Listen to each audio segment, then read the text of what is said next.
Herzlich willkommen. Neue Folge Kassettenschmerz. Jetzt geht's ab. Gut Ding will Weile, siehe T-Shirt. Gut Ding will Scheide haben, so kenne ich den Spruch, aber das ist, glaube ich, immer abhängig davon, wo man den Spruch gerade bringt. Wir haben halt wieder ein bisschen coolen Shit. Vor allem hat's jetzt halt ja, geile Trailer gegeben. Ich weiß nicht, ob ihr's gesehen habt, aber wir haben, Spider-Man, A Brand New Day und Dune 3 und Sekiro: No Defeat. Und, da gibt's einiges zum Gaffen. Dann haben wir natürlich wieder für 'n, Sessel-Sepp hier natürlich, Pokémons zum Unboxen und One Piece wird geunboxed. Ich weiß eigentlich gar nicht, für wen ich das One Piece mache. Das ist wahrscheinlich nur für mich, aber ihr müsst mitschauen, das hilft leider nicht. Dann, wer ist jetzt hier? Gnädelwurzler, Bier, Wild, Hobbit, die Ehre, Servus, grüß euch natürlich auch an die Lilupan. Jetzt ist er da, der Marquez Javi Marquez. Schön, dass du da seid. Fangen wir jetzt einmal an. Da ich sagen, das erste, über das wir reden müssen, ist natürlich der Spider-Man-Trailer. Wir haben ihn schon gesehen. Was jetzt schreit Katze umeinander? Gut. Wir haben den Spider-Man-Trailer schon gesehen. Der hebt jetzt mal bitte die Hände hoch und sagt mir das, weil währenddessen kann ich die Zeit nutzen und die Schweinsbeutel dazu suchen, weil ich wieder so viel Beutel hergekriegt für euch. Das ist unglaublich, was ich Beutel hergekriegt habe. Das kannst du dir nicht vorstellen. Ein Beutelherrichter sondergleichen. Gib mir jetzt die scheiß Beutel, was ich eigentlich suche. Da ist er. So, da fangen wir an mit. Weil Trailer dürfen wir uns ja wieder nicht anschauen, aber wir haben einiges Geiles im Petto, was dieser Trailer zum hergibt. Unter anderem mal so diesen Shot. Denkt man sich zuerst, das ist nichts Besonderes, aber das ist Anspielung an den allerersten Spider-Man-Auftritt in die Comics, nämlich in Amazing, wie hat's geheißen? Amazing Fantasy Nummer 15 von 1963. Genau so schaut das Cover aus und das war der erste Spidey-Auftritt in die Comics. Schön, diese Anspielungen oder beziehungsweise die Details, die da schon wieder eingesteckt werden. Und was wir noch ganz viel jetzt halt eben zum Sehen kriegen, sind schon mal die ersten Gegner, die vorkommen werden. Wir haben einen Kampf mit die Hand, die kennt man ja schon aus Daredevil.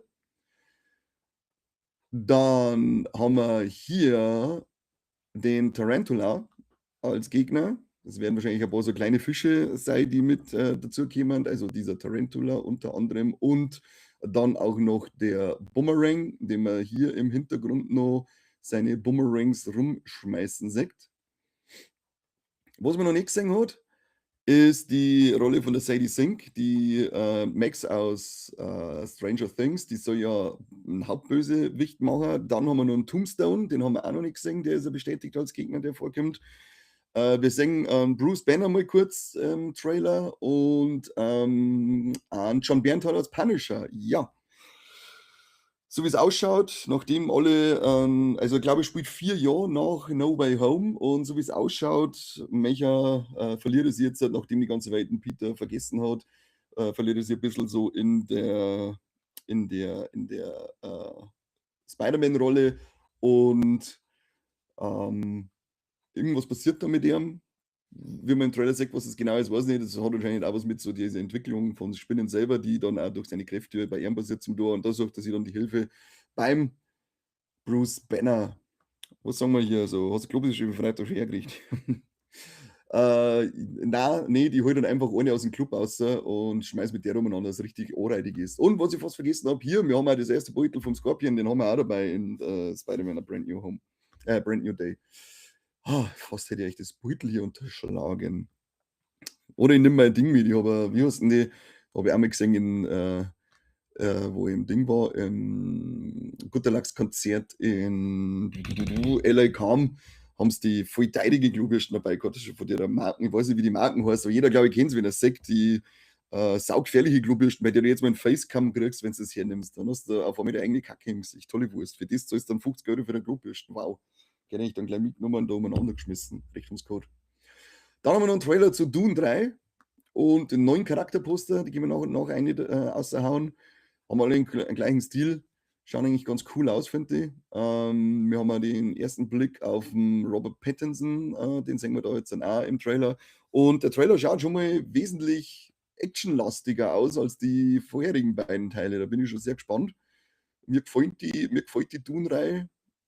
Viele haben ja ein bisschen Probleme damit, dass er ein wenig zu ruhig ist, aber ich mag diesen Stil vom Denis Villeneuve, oder wieder Villeneuve, so heißt er ja, genau. fast falsch gesagt. Jetzt haben wir hier einen Robert Pattinson.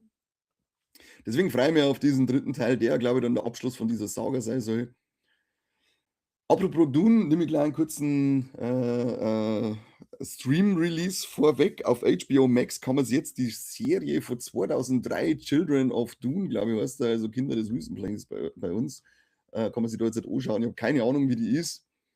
Habe ich nie gesehen, aber wer mehr vom Dune-Universum sehen möchte, ist jetzt halt auf HBO Max gut beraten damit.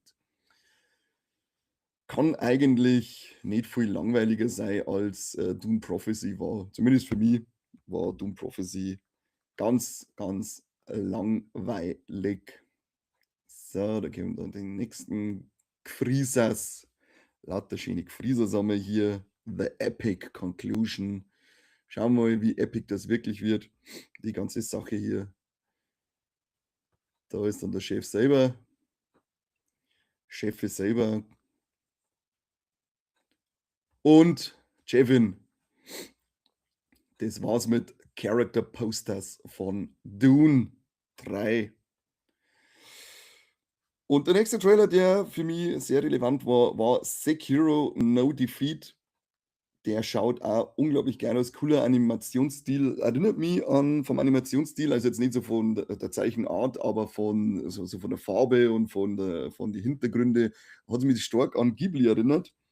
Bin ich gespannt, wie das fertige Werk dann ist. Und da freue ich mich schon ziemlich drauf. Ich habe das Spiel zwar nicht gespielt, weil ich bin raus bei höchstens Souls-like-Spiele.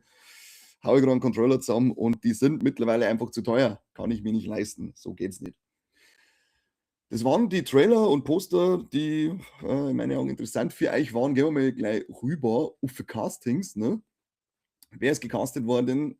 Unter anderem der Aaron Pierre ist jetzt bestätigt für seine Rolle als Green Lantern. Hier haben wir es, Jon Stewart, im kommenden Superman-Sequel. Dann gibt es Casting-Zuwachs für The Last of Us, die dritte Staffel. Unter anderem Jason Ritter.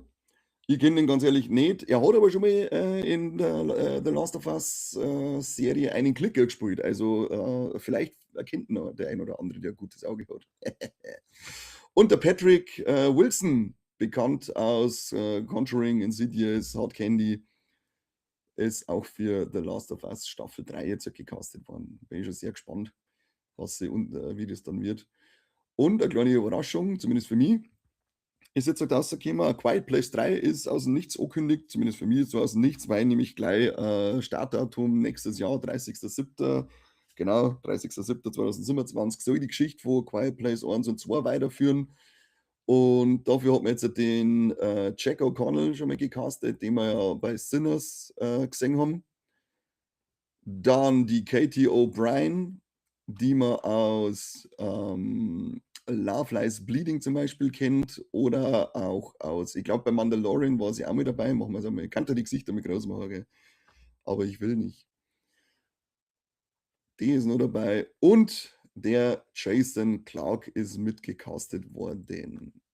Den kennt man auch, zum Beispiel Planet Affen war er mal, war er dabei, genau. Genau. Zackig geht's. Und was jetzt gerade noch kurz vor Beginn dieses legendären neuen Kassettenschmatzes einer geschwappt hat, darum gibt es jetzt nur als Instagram-Beitrag, ist das Casting zu der Live-Action-Verfilmung, Verserierung von Scooby-Doo. Sagen wir hier die Kandidaten. Die einzige, die wirklich kennen, ist die McKenna Grace und die Abby Ryder Fortson. Zwar jetzt nicht vom Namen her, aber gesehen hat man es schon mal. Darf ich behaupten. McKenna Grace haben wir zuletzt in Scream Sim singen dürfen. Scream Sim, muss ich sagen, hat man singen müssen. Kleiner Spoiler schon mal, es kriegt da eine Folge von Mike und von mir. Wir haben gestern eine aufgenommen. Ist gut.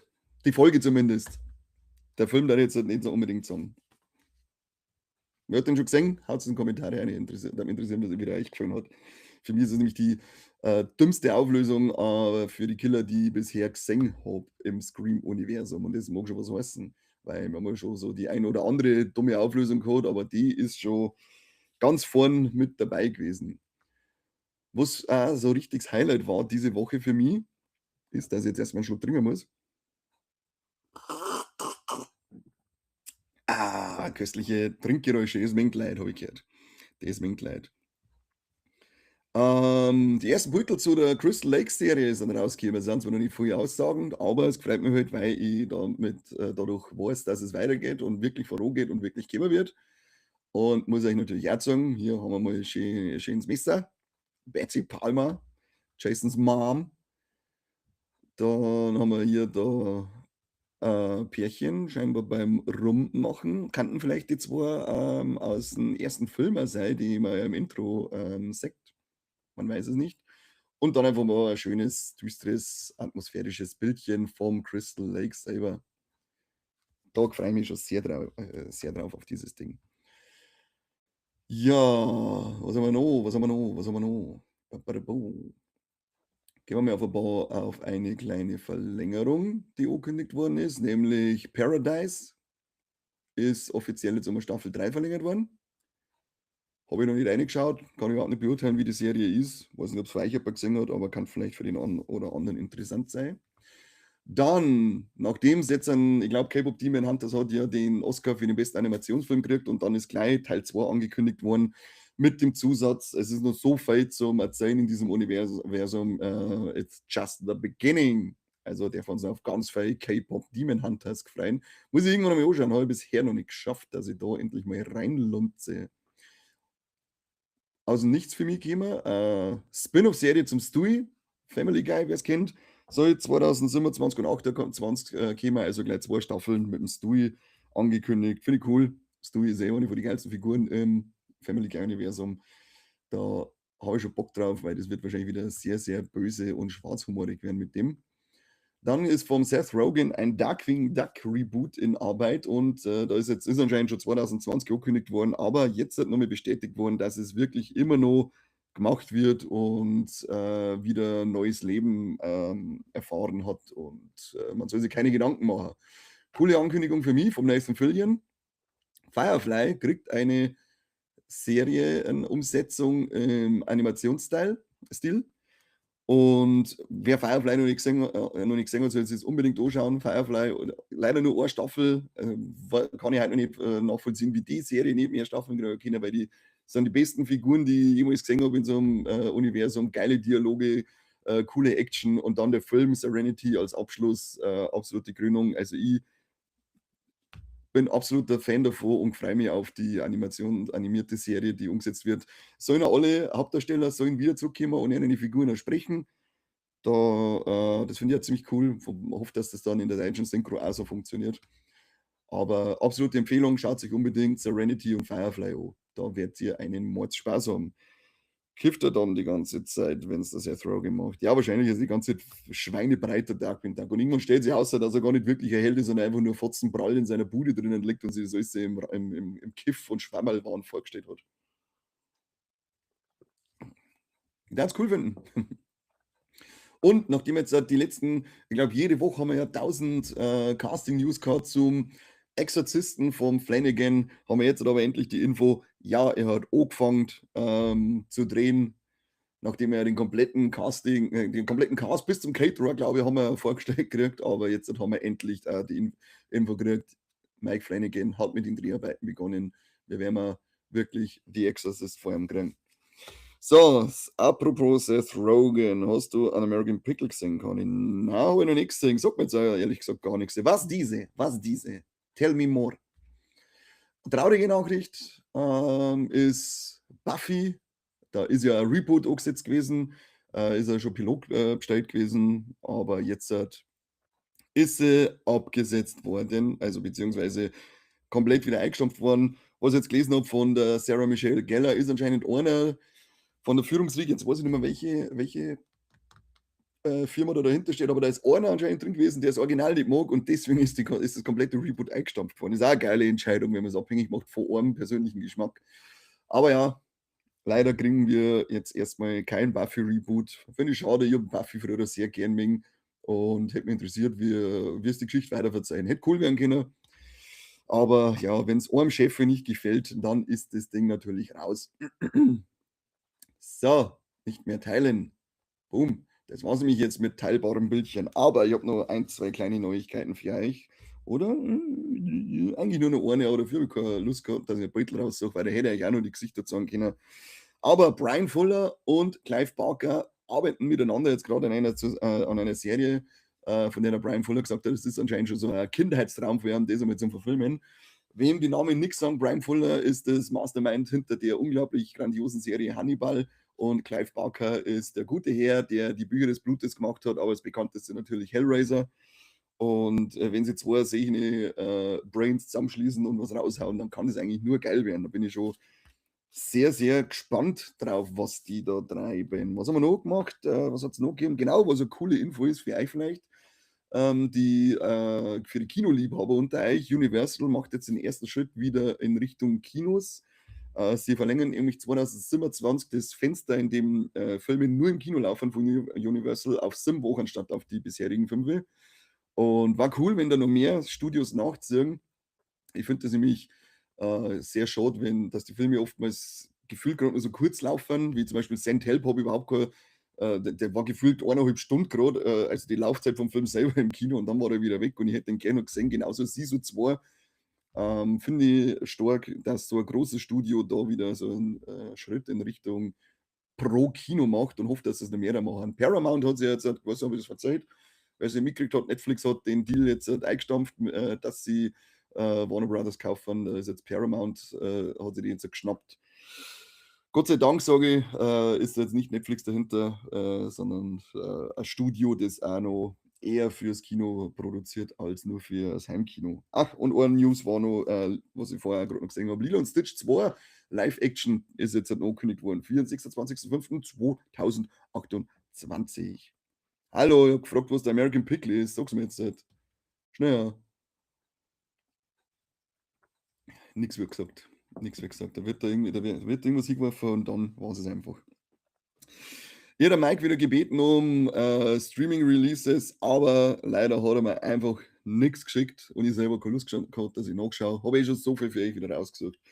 Dafür habe ich aber Stream-Releases noch rausgesucht und da haben wir jetzt pass auf, genau, das war vorher schon HBO Max, seit dem 16. schon, also seit Montag, ist diese Dune Kinder des Wüstenplanets-Serie drin, steht doch da. Weil ich geschluckt, ja. Memo mich, Knädelwuser hat sich eine Sackschelle verdient. Seit 16.03. die Dune-Serie auf HBO Max und dann war für mich eigentlich gerade noch 3 interessante Sachen auf Netflix. Unter anderem am 20.03., also übermorgen, kommt endlich der Peaky Blinders-Film, The Immortal Man. Habe es leider nicht geschafft, dass ich jetzt nochmal die ganze Serie anschaue und deswegen kann ich mir den Film nicht gleich am Freitag anschauen. Das ist sehr, sehr bitter für mich. Aber Freitag habe ich eh keine Zeit, da muss ich zum Schweindelgrunz. Guter Lachs. Geht's gut ab hier. Dann, morgen wird es wahrscheinlich für den Dragon Cry einen gelben Zettel geben, weil da kann ich nicht arbeiten. Da geht es mich los mit JoJo's Bizarre Adventure Steel Ball Run auf Netflix. Und für alle, die den Film noch nicht gesehen haben, am 20. auch kommt der Unsichtbare von Lee Whannell mit der Elizabeth Moss fast. Und das ist, ich glaube, vor Zeit habe ich schon mal gesagt, ja, genau, letzte Woche habe ich davon geredet, die Umsetzung von die Universal Monster-Filme sind ja sehr, sehr, sehr nicht so gut. Aber der hier, die Unsichtbare, das ist unglaublich gut umgesetzte Neuinterpretation mit ganz viel kreative Einfälle, voll geil. Deswegen verstehe ich bis heute noch nicht, warum der Lee Whannell dann beim Wolfman in meinen Augen sich nicht gut rausgekaut hat. Aber wer den noch nicht gesehen hat, am 20.03. auf Netflix, haut's euch ein, der ist richtig, richtig gut gewesen. So, dann schauen wir mal, was die Woche so im Kino läuft. Wer es noch nicht gesehen hat, in unserem Post erfährt es hier aus meinen zarten München. Der Astronaut, Project Hail Mary, läuft morgen an. Dann Amsterdam 2, verfluchtes Amsterdam. Dann gibt es eine Doku, ein Sommer in Italien, WM 1990 für Fußballfans unter uns. Dann haben wir noch ein Drama von Bradley Cooper, der als Regisseur mittlerweile auch ziemlich gut ist, aber der Film ist nicht so gut bewertet. Is This Thing On? Und der letzte sind wieder so Sondersachen, die, glaube ich, keine Sau interessieren. DJ Ahmed oder Ahmed war jetzt halt in der Sneak, glaube ich, im City Dome in Straubing und die paar Stimmen, die man da eingefangen hat danach, die waren ziemlich positiv gehalten, aber ich kann mir da gar nichts darunter vorstellen. Das war's mit besonderen Kinostarts. Außer für Musikfans, Bring Me the Horizon wird nur übertragen, live in Sao Paulo. Bring mir einen Hochreifen. Schauen wir uns noch die Streaming-Charts an. Streaming-Charts der Woche. Bum, bum, bum. Wo sind diese? So, Streaming-Charts vom 6. bis 12. März. Auf Platz 10 haben wir Prime Video mit Scarpetta, sagt mir nichts, erste Staffel. Dann Platz 8 Netflix, erste Staffel von Vladimir. Peacock mit der zweiten Staffel Ted auf Platz 8. Geb, mich endlich mal singen. Netflix mit der 10. Staffel Love is Blind auf Platz 7. Hulu mit der zweiten Staffel Paradise auf Platz 6. Netflix mit der dritten Staffel The Night Agent auf Platz 5. Dann haben wir erste Staffel Young Sherlock auf Platz 4, Prime Video. Und jetzt die Top 3. Da haben wir die zweite Staffel The Pit auf dem dritten Platz, HBO Max. Bridgerton, die vierte Staffel auf Platz 2 und The Dinosaurs auf Platz 1 mit der ersten Staffel auf Netflix, die Doku. Hallo, wo ist One Piece? Wo ist da los? Und ganz dicht. Ich mich hier One Piece auf Platz 1 haben, und zwar die nächsten 8 Jahre. Naja, dann halt nicht. Penners. Alles Penners. Schaut mir mehr One Piece an. Weltklasse. Weltklasse. Also die zweite Staffel ist wirklich, ich glaube, es hat noch nie eine bessere Umsetzung von irgendwas gegeben wie diese Serie. Gibt übrigens auch noch eine Folge von uns, Corby und ich, werden diesen Sonntag One Piece Staffel 2 Folge aufnehmen.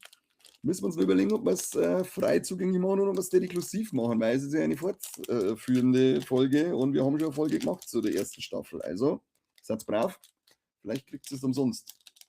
So, jetzt unboxen wir hier mal noch unseren Shit, oder? Fangen wir an mit One Piece OP14. Gloriosa, Grandpa Neon haben wir da als erstes.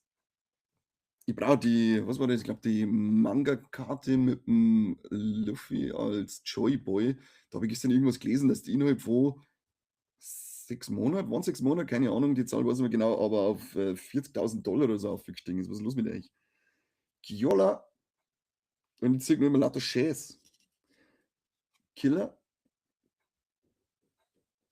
Dann haben wir Grocky Monsters. Grocky Monsters. Was ist die Writing-Serie? Die letzten 2 Folgen One Piece können schon 1 oder 2 drin. Oh, aber hallo du, das ist schon. Da habe ich auch ein wenig Pipi in die Augen gehabt. Victoria Sindri. Deswegen freue ich mich schon sehr auf die nächste Staffel. Und ich hoffe, dass wir nicht so lange warten müssen wie auf die zweite Staffel. Aber da ja die dritte noch vor der zweiten schon angekündigt worden ist, das kommt, kann man Glück haben, dass es diesmal ein bisschen schneller geht. Eventkarte, Don't Worry, I'm Here. Das ist gut. Dann haben wir einen Yosaku, den habe ich schon, das weiß ich. Dreckschweine. Dreckschweinsbooster. Basil Hawkins. Und Jinbei. Dann wieder ein Event mit Pentachromatic String. Mr. One. Death Bones haben wir hier jetzt noch. Den wir dann in der dritten Staffel One Piece wahrscheinlich auch singen werden. Und ein Isho. Glitzer. Ja, schauen wir dann nachher mal, ob die letzten beiden tollen Glitzerkarten, zumindest vielleicht die V2 von ihren Dinger sind, dann könnten es ein 10er wert sein. Ansonsten haben wir hier wieder keine fetten Kohlen verdient. Schauen wir mal, was da noch drinnen ist. Sesselberger. Eieiei. Also mit den mal angekündigten oder angeteasten Karten von, wie heißt das andere Spiel? Magic the Gathering, was kostet nicht, dass sie Sony bzw. PlayStation-Spiele dann mit drinnen haben werden als Artworks. Wo sind die? Kann das endlich wieder kaufen. So, Capuno mit Davonstapfen und Biss. Dann haben wir eine Trainerkarte, die Drakena. Xiao mit Durchblick und Psychoschuss. Voltrill mit der Aeroas. Finde es immer noch so toll, dass ich endlich eine Kamera habe, die einen Fokus verstellt. Das ist so professionell. Latios mit geübter Sturzflug und flinke Kopfnuss. Muss beim Furki verteilen, die flinken Kopfnüsse und dann davonlaufen. Koraidon, unerbittlicher Ansturm und Einhämmern. Wild ausschauen können sie oft die Karten, aber dann nichts wert sein wollen. Volnona mit der feurigen Seele, die hat Emotion. Emotion ist in dem Volnona und ihrer feurigen Seele. Dann süße Karten, nämlich Sweeps mit Knuddler. Oh, cute as fuck, boy. Schiller wie Sau, schaut sie. Glitzer, Glitzer. Dann noch mal ein Ho-Oh mit Flattern und glühender Glanz, auch wieder voll am Glitzern. Aber alles wieder stinkmale Schweinekarten, genauso wie Kapuriki mit Blitzbeschwörung und Preiszähler. Holo, aber bringt uns solches nichts, davon wären wir nicht reich, Leute. Davon werden wir nicht reich. Also wieder kein Godpack und keine 1000 Millionen Euro Karten. Einfach nur Geld zum Fenster rausgeschmissen. Weiß nicht. Der Sessler, der freut sich immer, wenn ich hier Pokémons ausbackelt. Deswegen mache ich das doch gern. Just for you. Köstlich. So, Leute, das war's schon wieder für heute. Sind wir wieder schön zügig durchgekommen. Die Woche rausgekommen unsere neue Folge aus dem Format Classics. Der Mike und ich haben unseren Return of the Living Dead 3 besprochen. Ist Steady-inklusiv, weil ja jede zweite nur für Steady-Abonnenten ist, aber ist auf alle Fälle wert, dass man dieses Steady-Abo macht. An alle, die schon eins haben, gibt es hier dickste Kartoffeln. Herz es euch an. Kommentiert ein bisschen drunter, da uns interessieren, wie euch der Film gefällt. Falls ihr ihn schon gesehen habt, falls nicht, schaut es euch an und kommentiert es dann drunter. So, dann sehen wir uns nächste Woche zum Kassettenschmerz, wie gehabt. Folge weiß ich gar nicht, was rauskommt. Jetzt haben wir ein bisschen was aufgenommen. Muss man mal schauen, was sich der Corby da rauszieht zum Schneiden. Aber ihr werdet es auf alle Fälle früh genug erfahren. Ansonsten, merci für alle, die zugeschaut haben. Dicke Potatoes. Und wie gesagt, wer es letztes Mal noch nicht mitgekriegt hat, im Discord-Chat bei 3000 Abonnenten gibt es auf Instagram, wird es einmal ein Community-Festel geben. Also teilt und was geht und schreit es hinaus, was geht, dass Viva la Illusion der beste Podcast der Welt existiert. Denn wer mit uns mal ordentlich ein Getränk zu sich nehmen möchte, kann das erst dann, wenn die 3000 voll ist. So, ich muss jetzt wieder was tun. Macht es gut. Bis zur nächsten Woche. Küsschen auf die Nüsschen, ihr.